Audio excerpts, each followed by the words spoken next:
Jouer. Quoi, zut? Jouer.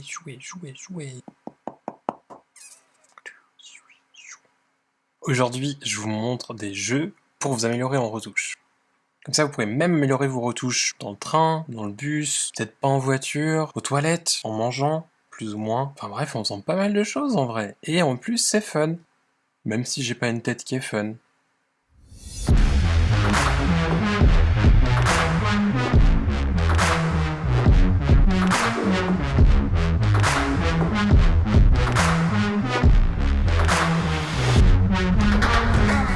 J'espère que vous allez bien aujourd'hui, ou plutôt ce soir, vous voyez que c'est un petit peu la nuit chez moi déjà. J'avais envie de vous faire une petite vidéo parce que j'étais sur mon canapé en train de jouer et je me suis dit...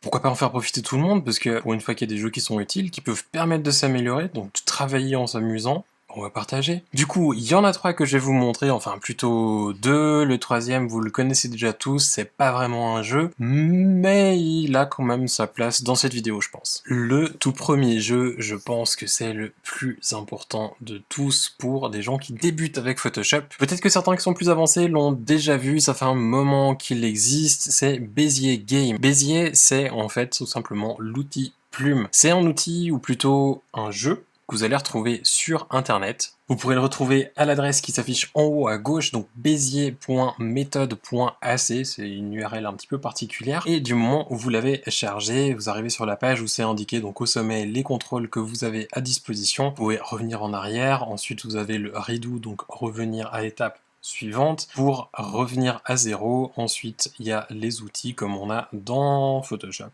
ou dans Illustrator. C'est assez cool parce que du coup, en fait, vous allez pouvoir vraiment vous entraîner à utiliser l'outil Plume parce que je sais que très souvent, c'est un outil qui est un peu compliqué à appréhender et les gens qui savent pas l'utiliser, quand ils l'utilisent en Photoshop, après 3 minutes, ils pètent une case parce qu'ils ont plus envie d'apprendre à l'utiliser. Donc si vous comprenez pas comment ça marche l'outil Plume, ce jeu est vraiment génial.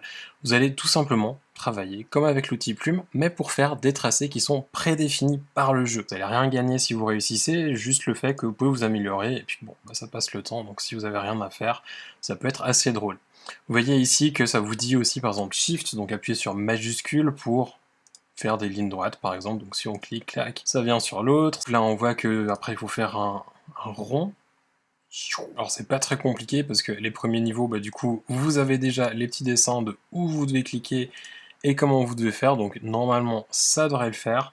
Et après, plus vous allez avancer et plus ça va être un petit peu plus fun, plus complexe, mélanger deux. Enfin bref, vous pouvez vous amuser avec ça. Si vraiment vous ne connaissez pas l'outil Plume, que vous ne savez pas comment l'employer, que c'est un outil que vous détestez, un conseil que je peux vous donner, si vous voulez améliorer vos retouches, prenez 5 minutes chaque matin ou chaque soir ou chaque midi ou peu importe, mais prenez un moment dans la journée, chaque jour, tout simplement, 5 minutes, pas besoin de prendre plus, et vous essayez d'avancer autant que possible dans les niveaux, et chaque jour vous allez rajouter 1 ou 2 niveaux, et ça va vous permettre finalement de voir que vous maîtrisez un peu mieux l'outil.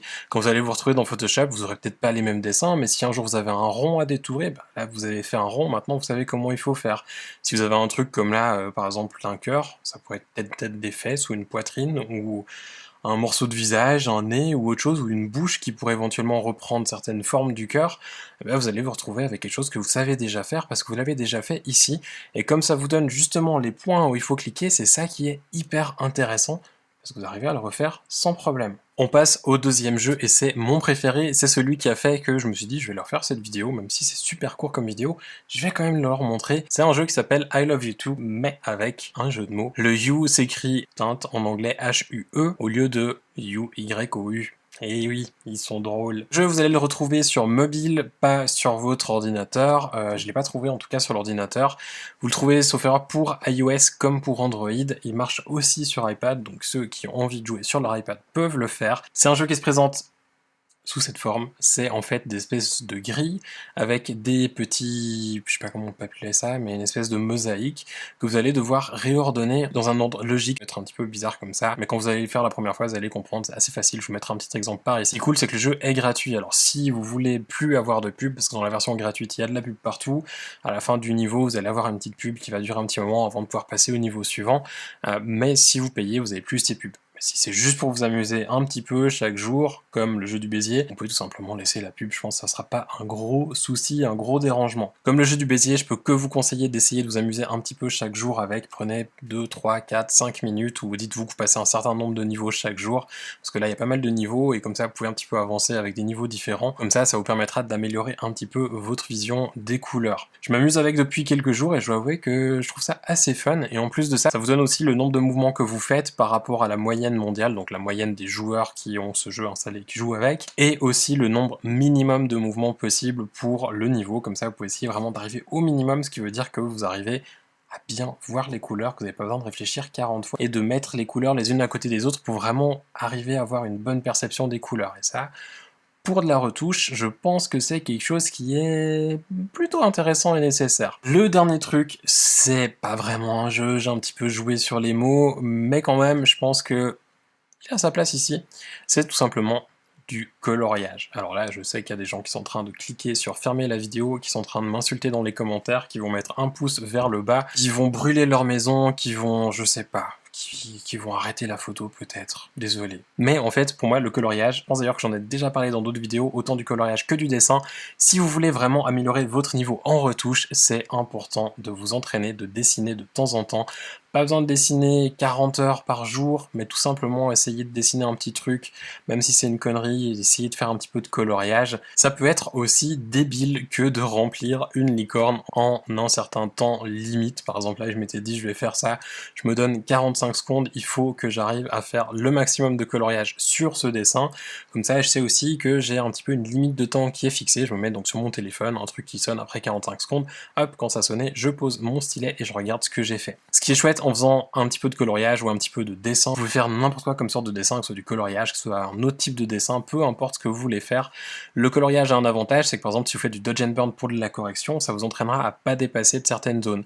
Si vous voulez dessiner du portrait, ça vous entraînera peut-être à mieux comprendre les placements de lumière pour créer des volumes, les renforcer ou les modifier.